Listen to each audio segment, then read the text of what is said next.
हाय, मैं हूँ camellia Brazil से। आगे बताने से पहले लाइक और सब्सक्राइब करें। मेरे पेरेंट्स थे बहुत बहुत अमीर। मजाक कर रही हूँ। हम शहर के सबसे गरीब एरिया में रहते थे। मॉम घर पर रहती और डैड घास काटते थे और हमारे पास कभी पैसे नहीं होते थे। मुझे इस चैनल को सब्सक्राइब करके $10,000 जीतने की कोशिश करनी चाहिए थी। हे, आप भी ट्राई करो, सब्सक्राइब करो MSA को और आप बन सकते हैं वो लकी विनर जो $10,000 जीतते हैं सिर्फ 7 दिनों में। Fingers crossed. जाने दो, पैसों की कमी होते हुए भी मेरे पेरेंट्स ने मेरे छोटे भाई पेड्रो को काफी बिगाड़ दिया। ऐसा है कि पेड्रो एक जीनियस था। 8 महीने की उम्र में भी वो अल्फाबेट बोल लेता और 100 तक गिनती कर लेता था। 2 साल की उम्र में वो मैथमेटिकल इक्वेशंस करता और पजल्स भी सॉल्व करता। हमारा बेटा एक जीनियस है। वो हमारा शान से सीना चौड़ा करेगा। और मैं क्या हूँ, कटा कलेजा।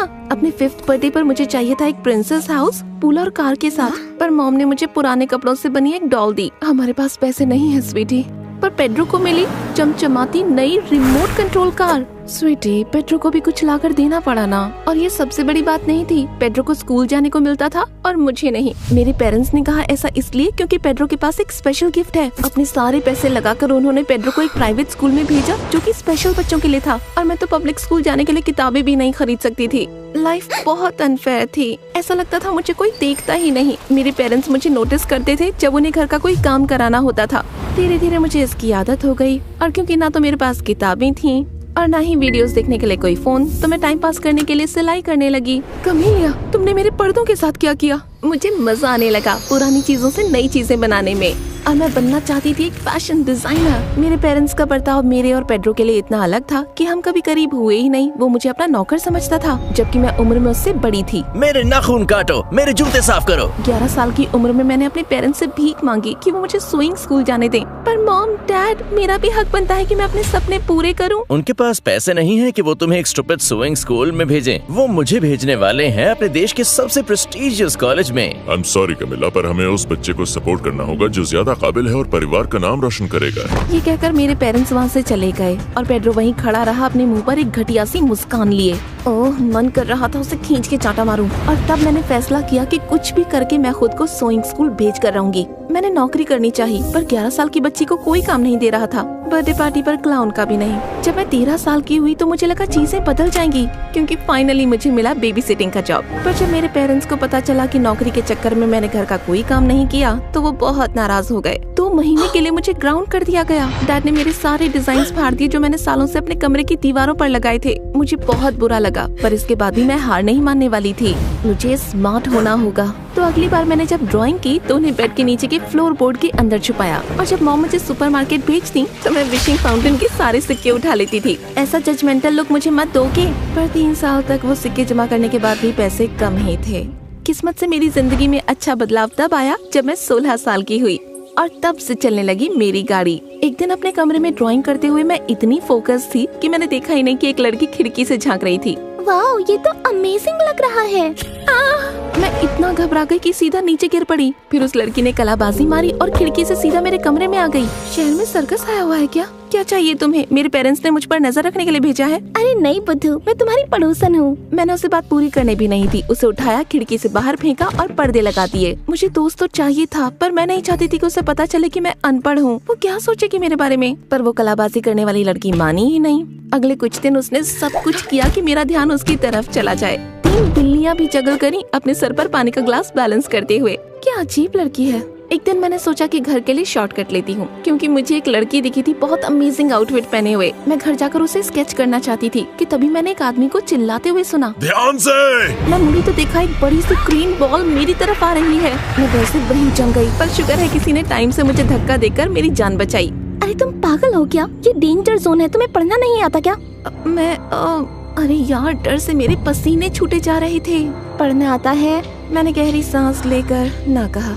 कोई बात नहीं, मैं भी तुम्हारी तरह अमेजिंग फैशन ड्राइंग्स नहीं बना सकती। चलो थोड़ी आइसक्रीम खाते हैं, मेरी ट्रीट। आइसक्रीम खाते हुए उस पागल कलाबाज लड़की मेरा मतलब सोफिया ने बताया कि वो मेरे पड़ोस में शिफ्ट हुई है अपने पेरेंट्स और बड़े भाई हैरिसन के साथ। और ये भी कि हैरिसन बिगड़ा हुआ लड़का था, हमेशा किसी न किसी मुसीबत में पड़ता रहता। उसने ये भी बताया कि उसके डैड की नौकरी चली गई थी क्योंकि उनके ऑफिस में उनके बॉस ने उन पर चोरी का आरोप लगाया था और उन्हें ब्लैकलिस्ट कर दिया ताकि उन्हें कहीं नौकरी ना मिले। और उसकी माँ किसी अमीर घर में नौकरानी का काम करती थी। और मैंने उसे बताया कि मेरे पेरेंट्स मुझसे नफरत करते हैं, मुझे स्कूल भी नहीं जाने देते, जबकि पेड्रो को वो राजकुमार की तरह रखते हैं। क्या वो 16वीं शताब्दी में फंसे हुए हैं?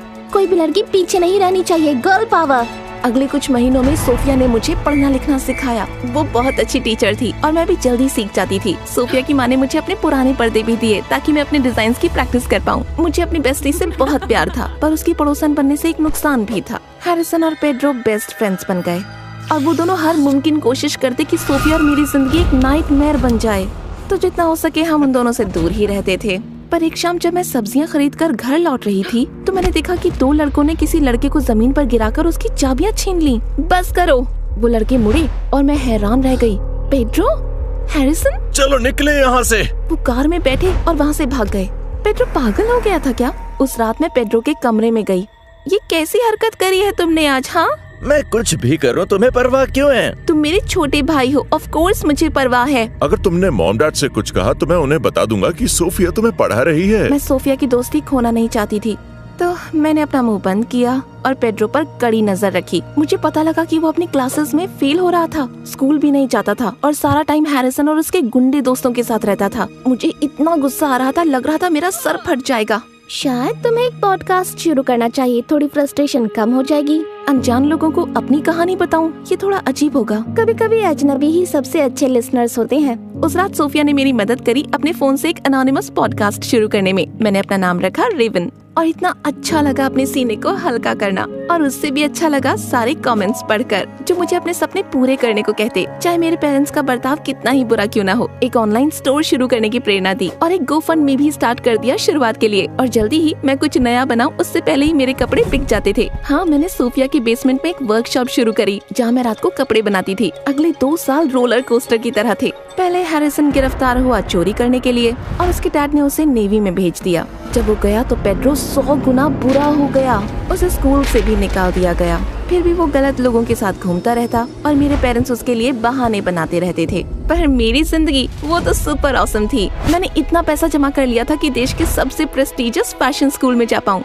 अब बस बाकी था तो एक एप्लीकेशन भेजना, जिसके लिए मुझे अपनी पसंद की कोई एक डिजाइन बनाकर भेजनी थी। तुम कर सकती हो बेस्टी, मुझे पूरा यकीन है। अगले 2 महीने मैंने दिन रात एक कर दिया दुनिया का सबसे खूबसूरत बॉल गाउन बनाने में। मुझे स्कूल में जाना ही होगा, मुझे खुद को साबित करना होगा। अपनी ड्रेस के सबमिशन के कुछ रात पहले सोफिया के घर पर मैंने देखा पेड्रो उसके पेरेंट्स के रूम में जा रहा है। मैं दरवाजे के पास गई और चुपके से झांका। मैं ये देखकर हैरान रह गई कि पेड्रो उनके गहने चुराकर अपनी जेब में ठूंस रहा था। पेड्रो, आखिर तुम ये क्या कर रहे हो? पेड्रो ने मुझे एक नजर देखा और फिर मेंढक की तरह खिड़की से बाहर कूद गया। सोफिया और उसके पेरेंट्स बहुत अच्छे थे, मैं पेड्रो को ऐसा नहीं करने दे सकती थी, तो मैं घर भागी। पर जब दरवाजा खोला तो वहाँ पर बात पूरी तरह से पलटी हुई निकली। डैड मुझे गुस्से से देख रहे थे और उनके हाथ में था एक नेकलेस। कमेलिया, ये तुम्हारी अलमारी में क्यों था? और बिल्कुल उसी टाइम पेड्रो कमरे में आया और नेकलेस को ध्यान से देखने लगा। रुको, ये तो सोफिया की माँ का है ना? तुम्हें पता होना चाहिए, चुराकर तो तुम लाए हो। पेड्रो ने बताया कि इसने तुम्हें चुराते हुए देखा। चुराने वाली मैं नहीं, पेड्रो है।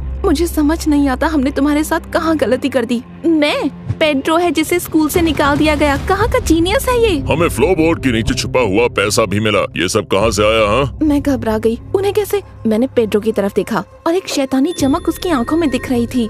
ये मेरा पैसा है, मैंने कमाया है। झूठ बोलना बंद करो कमेलिया। मुझे लगता है समय आ गया है इस मिस फैशनिस्टा को सबक सिखाने का, जिसे ये कभी ना भूले। पेड्रो, ड्रेस लेकर आओ। ड्रेस? कौन सी ड्रेस? मेरे शब्द गले में अटक गए जब मैंने देखा कि पेड्रो मेरी सबमिशन ड्रेस के साथ आया। मैंने घबरा कर देखा। मॉम ने फायर प्लेस में आग लगाई और पेड्रो से मेरी ड्रेस ले ली। मॉम प्लीज नहीं। इस परिवार में तुम अपनी जगह सीखोगी कमेलिया। मेरी माँ ने मेरी ड्रेस आग के हवाले कर दी और इंडिपेंडेंस डे के बारबेक्यू से भी ज्यादा जल्दी वो जल गई। मैंने उसे निकालना चाहा पर डैड और पेड्रो ने मुझे रोक दिया। मैं चीखती रही और कुछ देर के बाद मेरी ड्रेस जलकर राख हो चुकी थी। उसे देखकर मैं फूट फूट कर रोने लगी। मैं समझ गई थी इस परिवार में मेरा समय पूरा हो गया है। मन था अपने पेरेंट्स और पेड्रो पर हमला करने का, पर मैंने अपना सामान बांधा और सोफिया के यहाँ गई। उस रात अच्छी तरह से रोने के बाद मैंने एक लाइव पॉडकास्ट किया और अपने लिसनर्स को उन सब अत्याचारों के बारे में बताया जो मेरे पेरेंट्स ने मुझ पर किए। और इस बार मैंने सबके असली नाम लिए।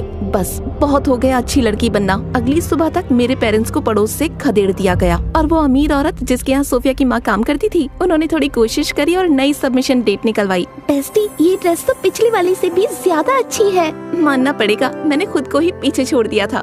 2 हफ्तों के बाद मुझे मेल में एक लेटर आया। घबराहट से मेरे पसीने छूट रहे थे। कांपते हुए हाथों से मैंने लेटर खोला और मेरा मुंह खुला का खुला रह गया। क्या लिखा है इसमें?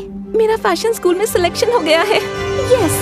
ऐसा लग रहा था जैसे मैं 7वें आसमान पर हूँ। अगले 4 साल जब मैं स्कूल में गई हुई थी, सोफिया गई एक कम्युनिटी कॉलेज। मैंने भी बहुत मेहनत की और अपनी क्लास में फर्स्ट आई। मुझे एक फैशन कंपनी में जूनियर पोजीशन भी मिल गई। मैंने सोफिया के डैड को भी मनाया कि वो वहाँ मैनेजर के लिए अप्लाई करें और उन्हें नौकरी मिल गई। ज्यादा समय नहीं लगा और वो एक अच्छी जगह पर शिफ्ट हो गए। आखिरकार मेरा सपना पूरा हुआ। एक रात अपनी कंपनी के शो के बाद मैंने देखा हॉलवे में मेरे पेरेंट्स मेरा इंतजार कर रहे थे। आप लोग यहाँ क्या कर रहे हैं? तो तुम फैशन डिजाइनर बन गई हो, मुझे तुम पर गर्व है। मुझे तुम पर बहुत गर्व है। हमेशा से ये शब्द सुनने के लिए मेरे कान तरस रहे थे, पर जानती थी इसमें सच्चाई नहीं है। क्यों आए हैं आप लोग यहाँ? डैड हिचकिचाते हुए बोले। पेड्रो मुसीबत में है। पेड्रो और उसके दोस्त बैंक लूटते हुए पकड़े गए और उसकी जमानत के लिए पैसे चाहिए। आप और मॉम ने मेरे साथ जो किया है उसके बाद लगता है आपको कि मैं आपकी मदद करूंगी? स्वीट हार्ट, हम एक परिवार हैं। परिवार यही तो करते हैं, एक दूसरे की मदद। पर बचपन से मेरा परिवार कहाँ था? जब मुझे आपकी जरूरत थी तब आप कहाँ थे? तो मदद करोगी या नहीं? नहीं। अगर आप अच्छे पेरेंट्स की तरह पेड्रो को थोड़ी तमीज सिखाते, उसकी उंगलियों के इशारों पर नाचने की जगह, तो शायद वो आज जेल में नहीं होता। मैंने रूम के बाहर देखा तो सोफिया अपने पेरेंट्स के साथ मेरा इंतजार कर रही थी। अब मेरे रास्ते से हटो, मैं जा रही हूँ अपने असली परिवार के पास। अपने पेरेंट्स को छोड़कर मैं उन लोगों के पास गई जिन्होंने हमेशा मेरी मदद की थी, हमेशा मेरा साथ दिया था। परिवार सिर्फ खून का रिश्ता नहीं होता, बल्कि वो होता है जो हर घड़ी आपका साथ दे। क्या मैंने कभी आपसे कहा है कि आप बहुत अमेजिंग हैं? हाल ही में तो नहीं कहा। तुम लोग बहुत अमेजिंग हो। तुम भी हो बेस्टी। आई लव यू और मुझे तुम पर बहुत गर्व है। I love you to.